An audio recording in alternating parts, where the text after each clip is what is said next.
Hey guys, tonight I want you to go ahead and dim the lights a little. Maybe grab that blanket you always mean to fold but never do. Let your shoulders drop. Unclench your jaw. We're not storming any beaches this evening. We're not raiding monasteries. We're just quietly existing in the North Atlantic around the year 900. It's cold. Very cold. Not dramatic, cinematic cold. Not the kind with violins.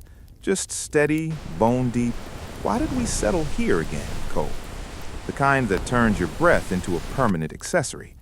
The kind that makes you reconsider your life choices, which, unfortunately for the Vikings, included living in places like Norway, Iceland, and bits of Greenland. Because of course it did. And here's the cozy mystery for tonight. How did the Vikings stay warm in deadly winters, even when they didn't have fireplaces the way we imagine them? No roaring stone hearth with a cheerful chimney, no cast iron stove, no thermostat set to 72 degrees while you argue about blankets. Just a wooden hall, a hole in the roof, and the general optimism of people who refuse to move south. So let's gently drift back. Picture a Viking longhouse, not the horned helmet fantasy version. That's mostly 19th century opera nonsense. I'm talking about the real thing. Archaeologists have uncovered longhouses all across Scandinavia, especially in places like Borg, where one of the largest Viking halls was found. These buildings were long, hence the name. Helpful, I know. They could stretch over 80 feet, sometimes more. Wooden frames, thick timber posts, walls made of planks or wattle and daub, and a roof thatched with turf or straw. Now here's the part that sounds like a design flaw, but absolutely wasn't. There was no fireplace. Instead, there was a long, open fire pit running down the center of the hall. Just a strip of burning logs right there in the middle of the room. No chimney, no flue system, just fire, and a hole in the roof called a smoke vent. That's it. That's the heating system. And before you panic on their behalf, let's slow down, because this was actually brilliant, in a very smoky, eye-watering way. The Viking longhouse was designed to trap heat. The walls were thick, sometimes insulated with turf. Turf is wonderful. It's basically nature's insulation, layers of earth and grass packed together. It keeps wind out and warmth in. So imagine the fire burning low and steady in the center. Heat rises. It drifts upward toward the roof. Some smoke escapes through the vent. Not all of it. Let's not pretend it was a spy experience. But enough of the hot air lingers beneath that thatched roof to warm the entire structure. And because the building was long and relatively low, the heat didn't just vanish into a cathedral ceiling. It hovered. Everyone inside adjusted accordingly. The people sat on raised platforms along the walls. These platforms were often covered with furs, sheepskins, reindeer hides, whatever you could get. Underneath those platforms, sometimes storage, sometimes animals. Yes, animals. Let's pause and appreciate that. In many Viking households, livestock shared the building. Not out of sentimentality. No one was cuddling a cow for emotional support, though honestly, on a negative 20-degree night, you might reconsider. Animals produce heat. A cow is basically a warm, breathing radiator with opinions. Sheep, portable heating units with wool attached. By housing animals in the same structure, separated but nearby, Vikings created a combined heat system. Human bodies, animal bodies, central fire, thick turf walls, low ceiling, minimal ventilation. It was warm. Not dry, not particularly fresh, but warm. And warmth was survival. Let's gently float over to clothing, because architecture was only half the story. Vikings were not running around in thin leather vests. That's television. Real Norse clothing was layered and practical. Wool was the star of the show. Wool is magical. It traps air. It keeps insulating even when damp. And in Scandinavia, damp was basically a personality trait of the climate. People wore wool tunics, wool trousers, wool dresses. Over that, cloaks fastened with brooches. Underneath, linen layers. On their legs, wrapped cloth or woolen hose. On their feet, leather shoes lined with, you guessed it, more wool. And on top of all that, furs. Reindeer, fox, bear if you were feeling dramatic. Fur wasn't just fashion, it was survival technology. When we look at finds from places like Oseberg, we see textiles that show just how skilled Norse weavers were. Complex patterns, tight weaves, dense fabric. This wasn't sloppy work, it was engineered warmth. Now let's go back inside the hall. Night has fallen around 4 p.m. because winter in the far north has no sense of humor. The fire burns low, people gather close. Sleeping arrangements were communal, not because it was charming, but because shared body heat is efficient. Families slept side by side on those raised platforms, wrapped in wool blankets and furs, sometimes 2 or 3 layers deep. The fire would be banked at night, meaning the embers were carefully preserved under ash to keep a slow, steady warmth until morning. You didn't let the fire go out, ever. Relighting a fire from scratch in freezing wind was not a fun morning activity. And here's a subtle but important detail. The smoke itself helped. Not in a let's all inhale deeply kind of way, but smoke has insulating properties. A lightly smoky interior reduces insects, preserves wood, and creates a layer of warm air beneath the roof. Your eyes probably watered. Your clothes smelled like campfire permanently, but the structure stayed dry and relatively warm. In fact, some historians believe the constant low-level smoke helped preserve the timber, extending the life of the building.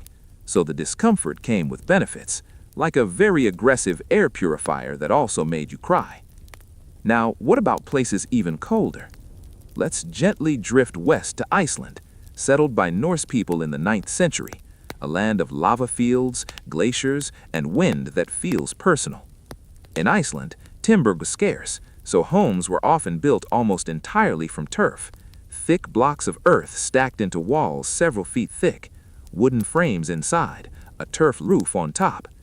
These houses looked like grassy mounds from the outside, almost like the earth was swallowing them politely. But inside, they were remarkably insulated. The turf walls blocked wind, the earth held heat, a central hearth provided warmth, and because the structure was partially dug into the ground, it benefited from geothermal stability. The earth's temperature doesn't swing as wildly as the air.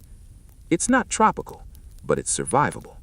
And survivable was the goal. We should also quietly acknowledge diet, because warmth doesn't only come from outside, it comes from calories.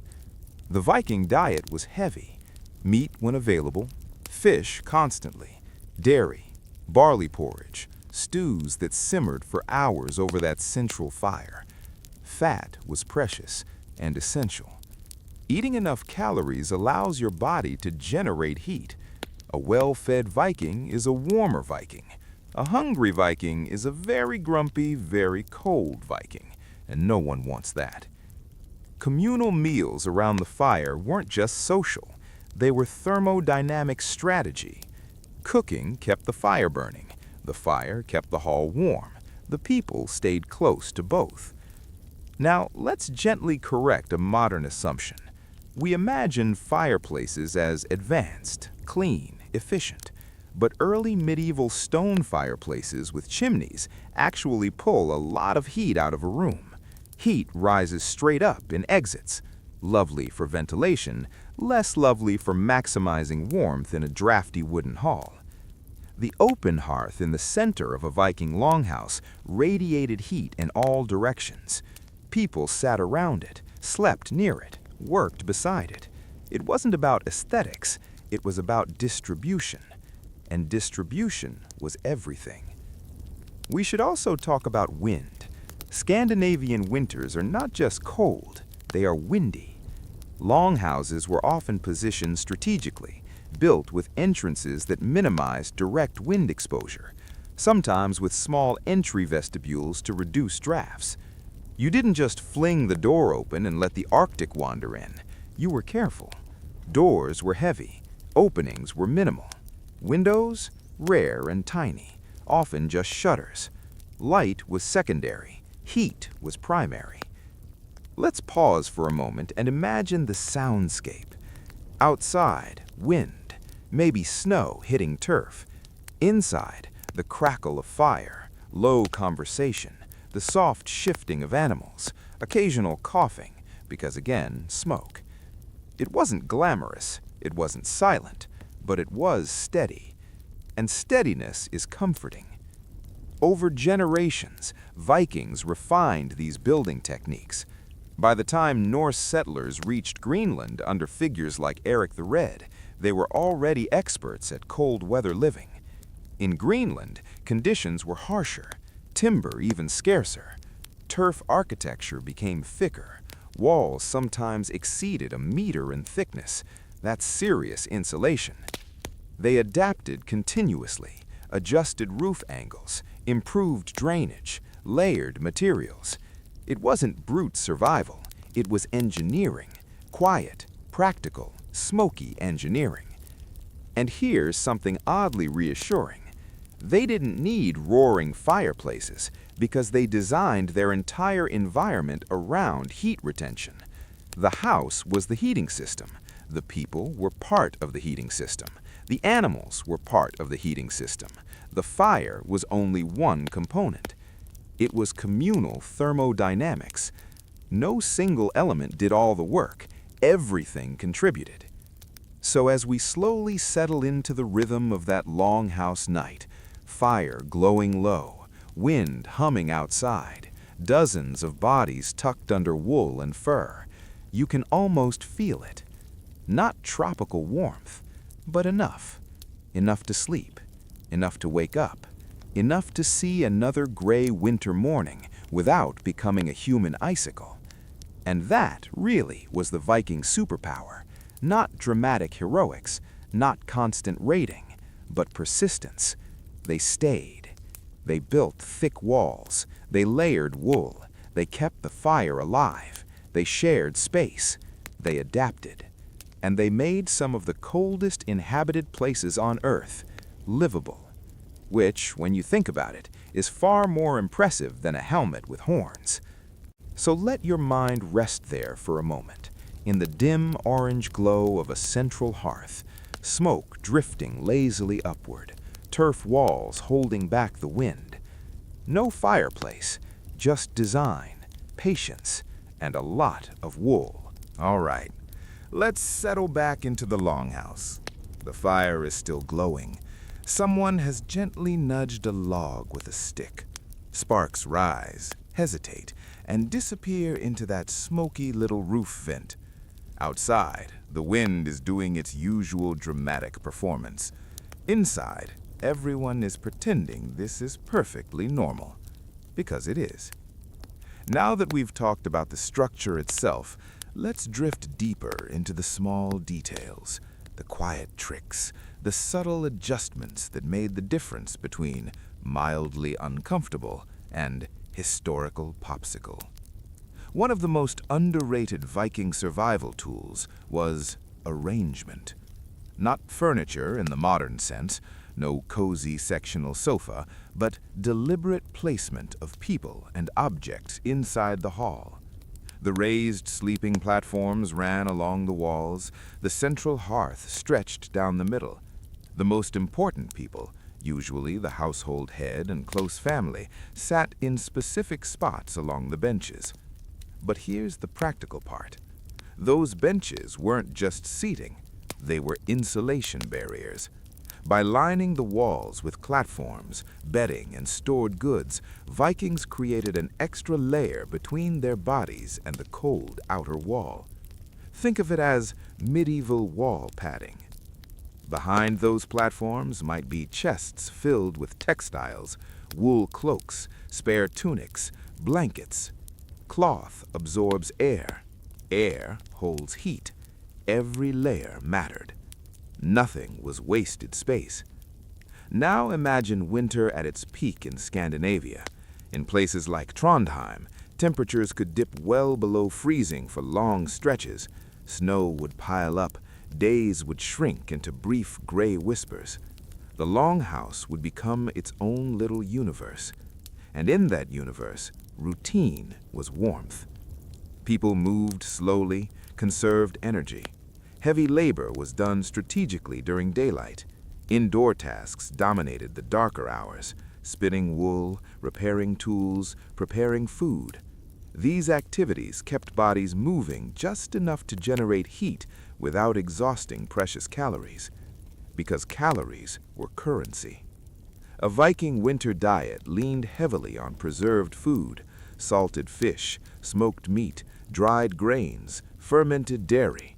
Butter and animal fat were essential. Fat burns slowly in the body, releasing steady heat. It's not glamorous, but it works. A bowl of thick barley porridge with a chunk of butter melting into it, that's thermal planning. And the stews, oh, the stews. Large iron cauldrons hung over the central hearth. These weren't decorative. They simmered for hours, sometimes all day. The act of cooking itself radiated heat.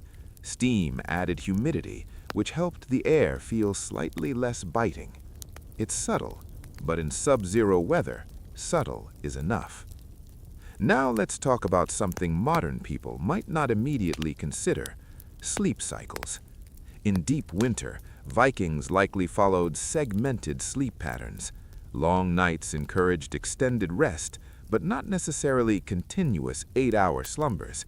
People might wake, stir the fire, adjust bedding, whisper briefly, then drift back under furs.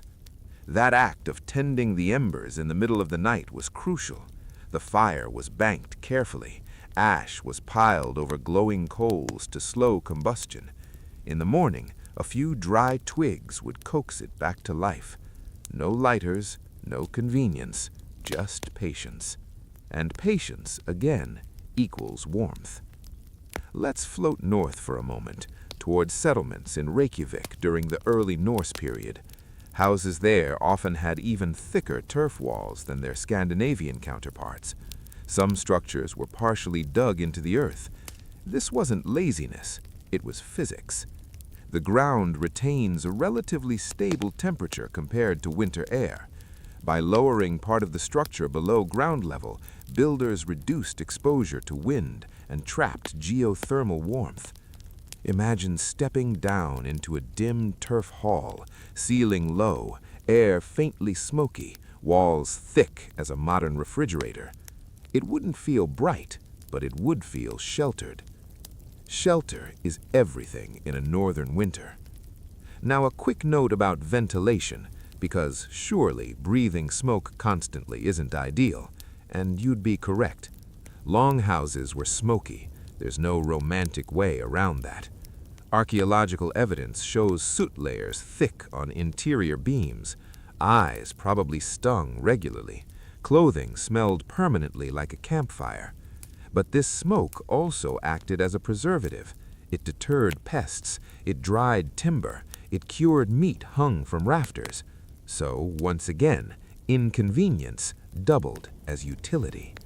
Efficiency through mild discomfort. And while we're gently dismantling myths, let's mention that Vikings were not shivering barbarians barely surviving each winter. These were experienced northern farmers and traders. Many communities thrived for centuries. They adapted to climate shifts, including the medieval warm period, which slightly softened conditions in parts of the North Atlantic. Even settlers in Greenland under Eric the Red managed to sustain farms for generations before environmental and economic pressures caught up with them. Their turf halls were massive, insulated, and carefully positioned in sheltered fjords. Position mattered.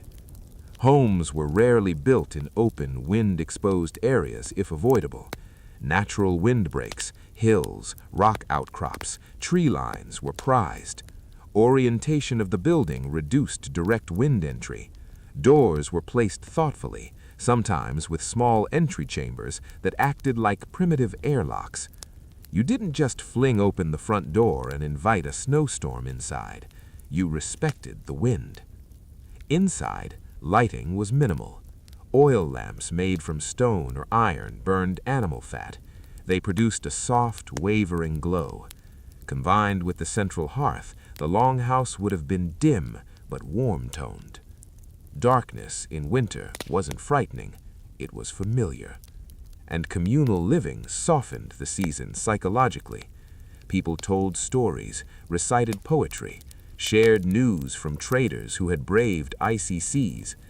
Oral tradition wasn't just entertainment, it was insulation for the mind. Cold can feel worse when you're alone.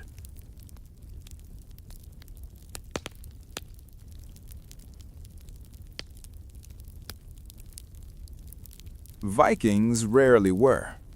Children grew up knowing this rhythm.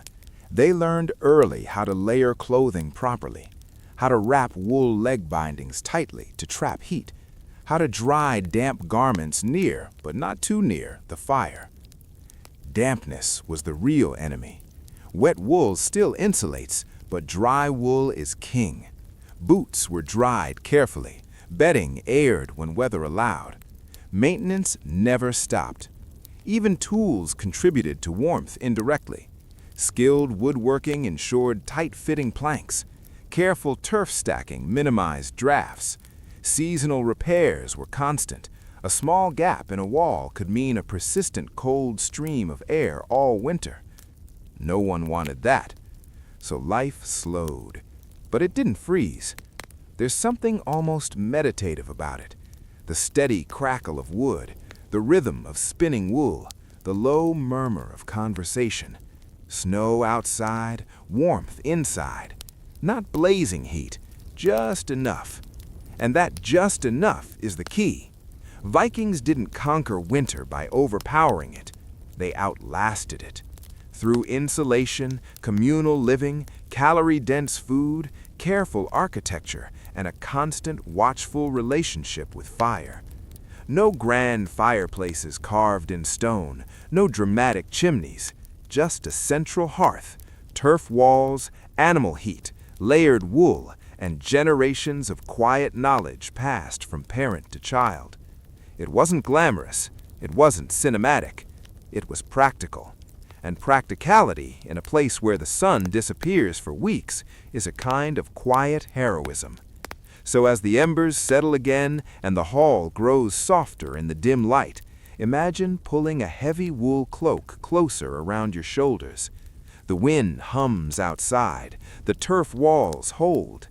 No fireplace, but you are warm enough.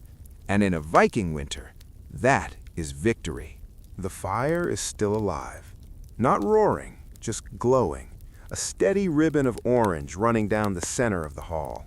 Someone has shifted in their sleep. A log sighs and settles. Outside, the wind continues its long monologue across the snow. Let's stay here a little longer. Because surviving winter wasn't only about thick walls and heavy cloaks. It was about rhythm, about understanding that cold is constant, and so your response must be constant too. In the Viking world, winter preparation began long before the first frost. Summer wasn't just pleasant, it was urgent. Hay had to be cut and dried for animals, firewood gathered and stacked in enormous quantities, not a decorative pile by the door, a serious, carefully planned supply. Wood meant warmth, it meant cooked food, it meant survival. In regions with limited forests, like parts of Iceland, driftwood was precious. It washed ashore from distant lands, carried by currents across the Atlantic. Finding a large piece of driftwood was like discovering buried treasure. Not gold, better, fuel. And fuel was security. Inside the longhouse, wood wasn't burned recklessly. Fires were maintained thoughtfully. Large logs were split into manageable pieces. Slow-burning hardwoods were favored when available. Quick-burning wood was used for kindling or fast heat during cooking. It was a constant calculation. Too much fire, and you waste resources. Too little, and the hall chills. And remember, the hearth wasn't just warmth. It was the center of daily life. Metal tools were heated and repaired there. Food simmered there. Light came from there. The fire was the heart of the house in a very literal sense. Let's gently move to the topic of roofs. Turf roofs were not thin layers of grass casually thrown on top. They were carefully constructed systems. Birch bark was often laid beneath the turf as a waterproof membrane. Above that, thick sod blocks were stacked. Over time, grass would grow on top, binding everything together. This living roof acted as insulation. Snow would settle on it in winter, adding another natural insulating layer. Snow, surprisingly, traps heat. So a snow-covered turf roof wasn't a burden, it was an extra blanket. The house became part of the landscape, and the landscape, in turn, protected the house. Now imagine a deep winter evening in a settlement near Bergen. The sea is cold and dark. Boatfolks are pulled ashore. Nets hang stiff with frost. The sky fades early into a dim blue-gray. Inside the hall, people cluster near the center. Children play quietly with carved wooden figures. An elder mends a cloak. Someone sharpens a blade near the hearth, careful not to stray too close to open flame. The smell of stew drifts slowly through the smoky air. There's no rush. There's nowhere else to be. Winter compresses the world, but compression can create warmth. We should also talk about body positioning. It sounds minor. It isn't. People instinctively faced inward toward the hearth, feet toward warmth, backs shielded by walls and bedding. Sleeping head to toe reduced exposed areas and allowed shared heat distribution. It's not romantic, it's efficient, and efficiency kept frostbite away. Let's briefly float west again toward the Norse settlements in Greenland. Even there, in the shadow of glaciers, similar techniques were used.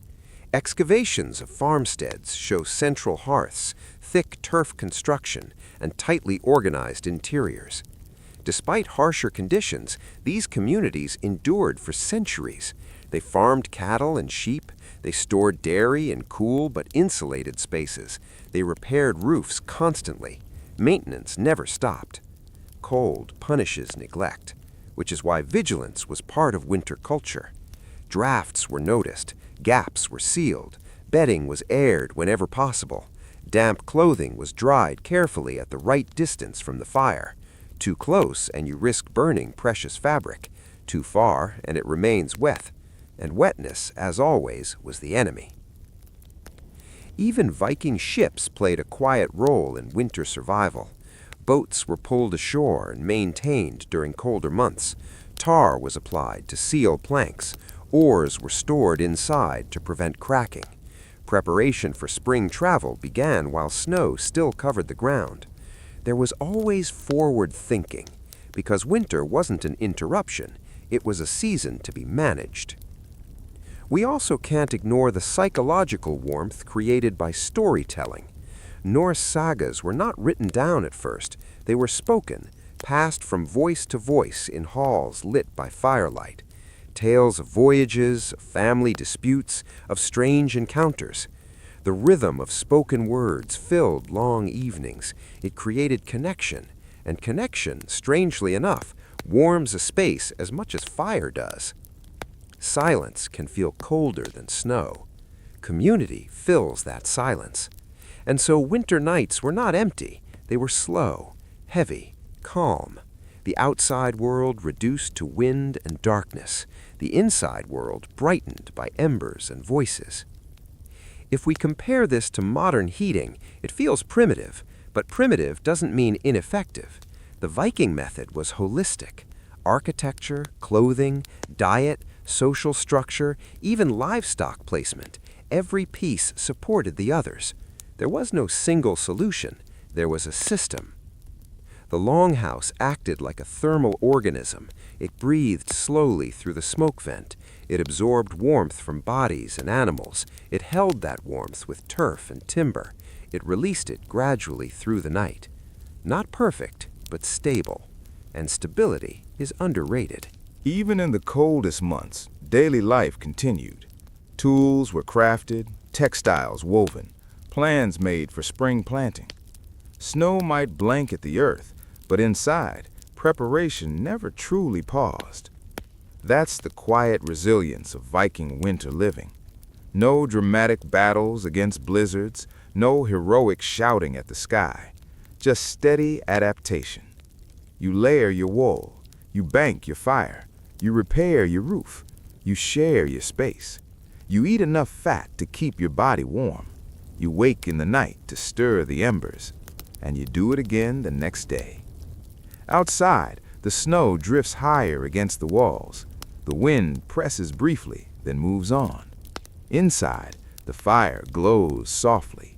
The turf roof holds firm. The hall breathes in smoke and breath and low conversation. No fireplace carved in stone, no glass windows, just careful design, communal warmth, and a culture that understood cold not as an enemy to conquer, but as a fact to live with. And as the embers settle into a deeper red, as blankets are pulled closer and the hall grows quieter, you could almost feel that steady warmth lingering in the timber. Not blazing, not dramatic. All right, let's return once more to the longhouse. The fire has burned low again. It never truly goes out. It simply rests, like everyone else inside. Outside, the winter sky stretches endlessly, pale and distant. The sun barely lifts itself above the horizon before thinking better of it. And yet, life continues, calmly, predictably, warm enough. By now, you can probably see that Viking winter survival wasn't a dramatic battle against the cold. It was more like a long-term negotiation, a quiet agreement between humans and climate. You can stay, winter says, but you will work for it. And they did.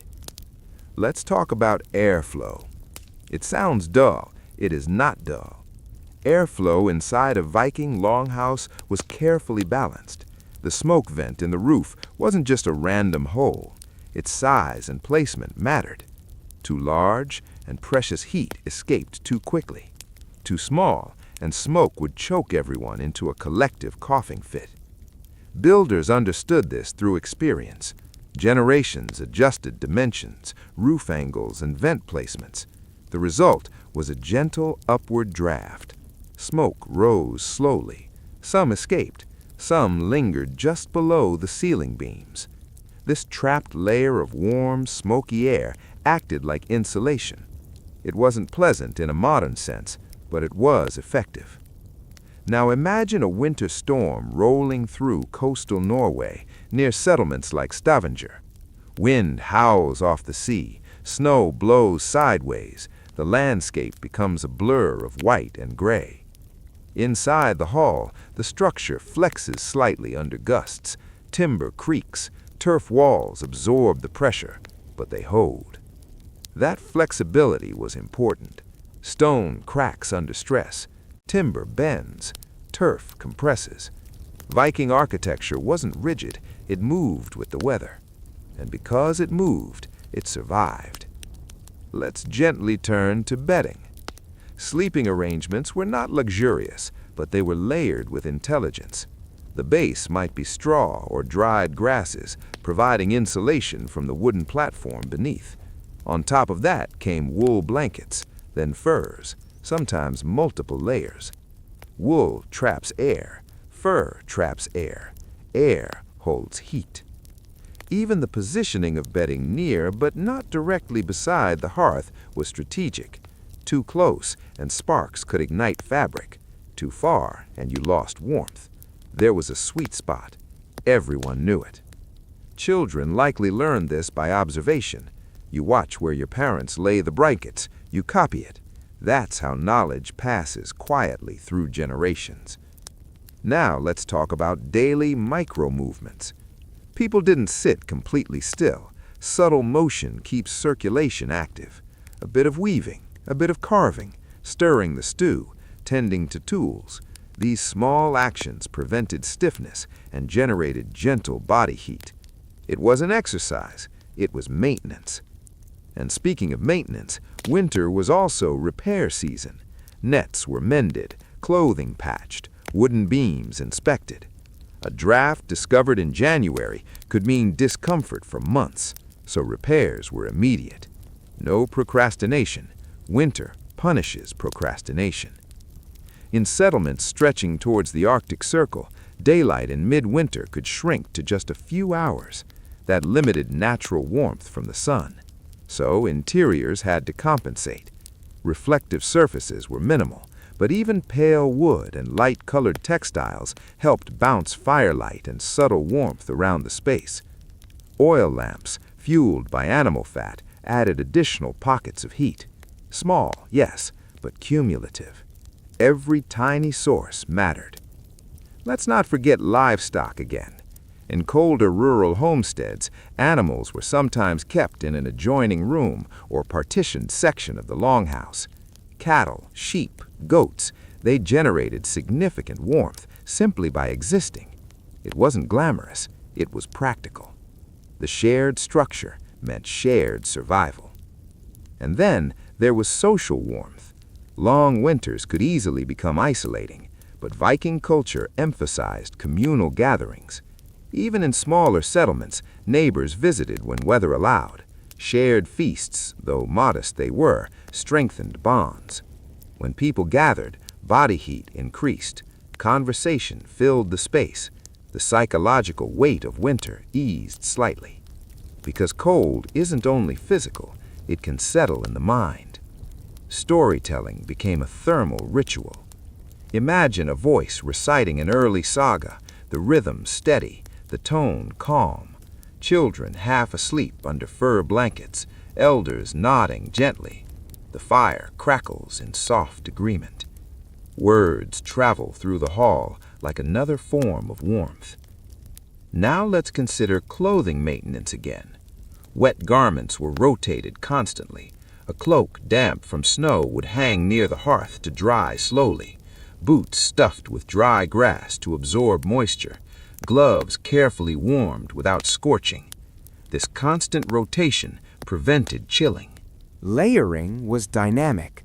If someone returned from outside with frost on their beard, they would shed outer layers quickly, allowing trapped cold air to escape while preserving inner warmth. It was almost ritualistic. Enter, close door quickly, remove outer cloak, hang it properly, step toward hearth, extend hands, breathe. Order creates warmth. Chaos invites drafts. In particularly harsh winters, snow might pile high against outer walls. Surprisingly, this added insulation. Snow pressed against turf walls created an additional barrier against wind. The house became partially buried, but also better protected. It sounds counterintuitive, but again, winter offered its own materials. By late winter, food stores would be lower, firewood stacks shorter, but daylight slowly returned. The psychological shift was noticeable. Even a few extra minutes of sunlight felt like victory. The house remained the anchor. Through months of cold, it stood firm, not because of a grand fireplace or elaborate chimney system, but because of integrated design. Central hearth, thick turf, layered textiles, shared heat, careful airflow. No single dramatic solution, just quiet science.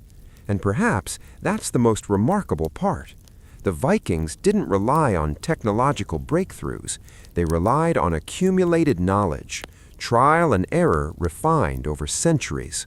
What worked was kept, what failed was abandoned, and what remained was a living system that turned some of the harshest winters in Europe into survivable seasons. So as the fire dims once more and another long Arctic night settles gently around the hall, imagine the warmth lingering in timber beams darkened by years of smoke, the turf roof holding steady beneath a blanket of snow, the soft murmur of voices fading into sleep. No fireplace carved into stone, no glass windows glowing from electric light, just earth, wood, wool, and flame, and the steady understanding that survival doesn't require grandeur, it requires patience. The wind can howl, the snow can fall. Inside, the heat remains.